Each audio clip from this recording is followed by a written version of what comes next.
Oh, you goofy corpses. What will you do next? Hi there, I'm Donovan 1971. I want to welcome you to Zombie Awareness Week. From March 1st to March 7th, I plan on posting one zombie film per day that I just love and that I would like to recommend you check out. First will be, probably my favorite, Return of the Living Dead. As the story goes, two of the creators of Night of the Living Dead, John Russo and George A. Romero, well, they kind of split up after making the film, and I guess they divvied up the title rights. George Romero got to keep Dead, as in Dawn of the Dead, Day of the Dead, Land of the Dead, etc., while Mr. Russo kept the title Living Dead. The studio hired known screenwriter Dan O'Bannon to kind of polish up John Russo's script a bit.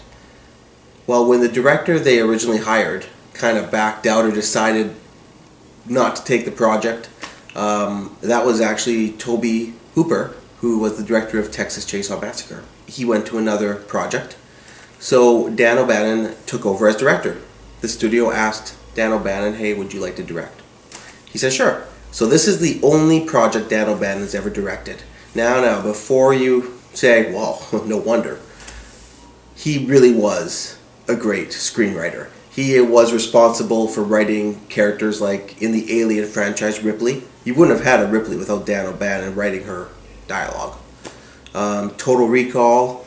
I'm going to put a link to his profile on International Movie Database so you can appreciate the director of this on another level. So the premise of this film is two warehouse workers. One's a new young guy, one's an older veteran guy who's showing him the ropes. Well, he decides to show off a bit and decides to show the young guy some tanks downstairs that have zombies in them.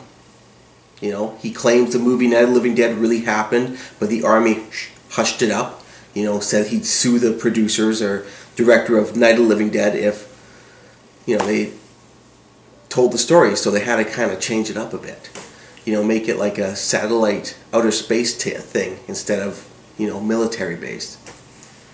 Well, long story short, the zombie gets out. The fumes from the zombie tank get out, get into the air, get into the local graveyard, because every medical supply warehouse should have a local graveyard next to it. The zombies rise up. They attack a bunch of punks who are hanging out, waiting for their friend to get off work in the warehouse. Hilarity ensues. It's a great film. A lot of people have issue with this film because the zombies run. I think they did it in a funny way. You know, I've heard some people say, well, zombies shouldn't run. I mean, they're decaying. Their bodies are, you know, messed up.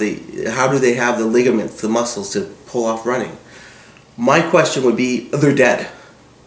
They shouldn't be up as it is. So why not let them run if it's done right? This, I felt, was done right. This was scary. When I first saw a zombie run, it freaked me out, thinking, holy crap, these guys can catch me. I should also mention that this film, the zombies also talk. They can relate to you. One of the biggest beefs I have with modern zombie films are zombies that can talk. I find it a bit somewhat hypocritical that I like it that they can do it in this, but this was done when I was a teenager, and zombies never ran before, and zombies never talked before. And these zombies are quite comical. But all in all, zombies that can talk and plot, I ain't into. I don't like it. This one was just so basic that it just somehow caught my imagination. So, Night of the Living Dead. Great film.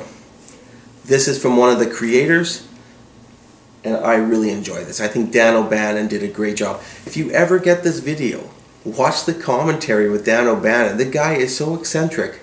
He's dressed in a tuxedo and a top hat. I love it. I just love it. And I love this film. And this is the first film of my Zombie Awareness Week. So watch it if you haven't, because you might get a kick out of it. I know I did.